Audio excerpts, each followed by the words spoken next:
কাইলৈ দেশৰ লগতে ৰাজ্যৰ ইছলাম ধৰ্মাৱলম্বী লোকে পালন কৰিব পবিত্ৰ ঈদ। ঈদৰ বাবে এতিয়া সজাই পৰাই তোলা হৈছে মছজিদৰ লগতে ঈদগাহ ময়দানসমূহ।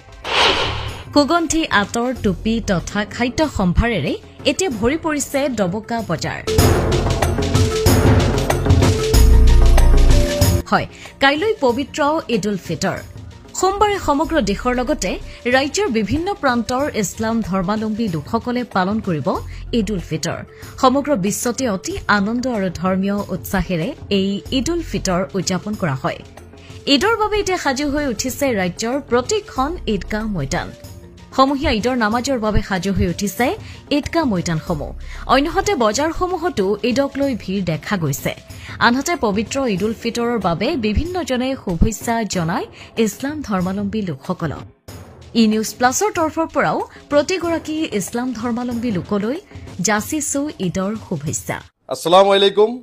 সমূহ অসমবাসী ৰাইজলৈ পবিত্ৰ ঈদ উল ফিতৰৰ আন্তৰিক শুভেচ্ছা জ্ঞাপন কৰিলোঁ। লগতে এই ঈদে যাতে আমাৰ সকলো সম্প্ৰদায়ৰ ৰাইজৰ মাজত ভাতৃত্বৰ এনাজৰীডাল আৰু যাতে মজবুত কৰে তাৰে আশা ৰাখিলোঁ আৰু পুনৰবাৰ আপোনালোক সকলোলৈ পবিত্ৰ ঈদ উল ফিতৰৰ শুভেচ্ছা জ্ঞাপন কৰিলোঁ। হেপী ঈদ। Thank U.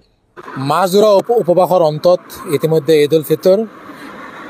পোনপ্ৰথমে অসম ভাৰত তথা বিশ্ববাসীৰ প্ৰত্যেকজন ব্যক্তিক ঈদ উল ফিতৰৰ আন্তৰিক শুভেচ্ছা জ্ঞাপন কৰিছোঁ।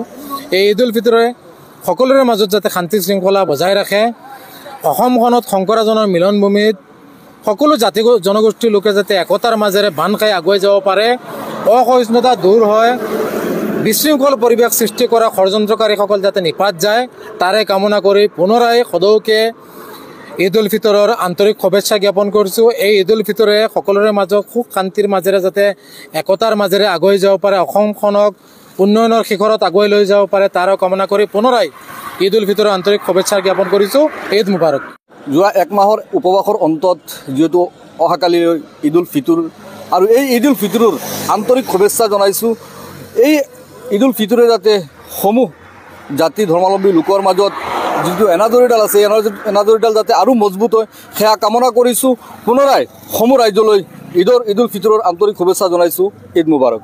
সমগ্ৰ বিশ্ববাসীক ঈদ উল ফিতৰৰ শুভেচ্ছা জনাইছোঁ আৰু লগতে আমাৰ এই অশান্ত পৃথিৱীখনত যাতে শান্ত হয় তাৰ বাবে সকলোলৈ দুৱাৰ আবেদন জনাইছোঁ। ঈদ মুবাৰক সকলোলৈ।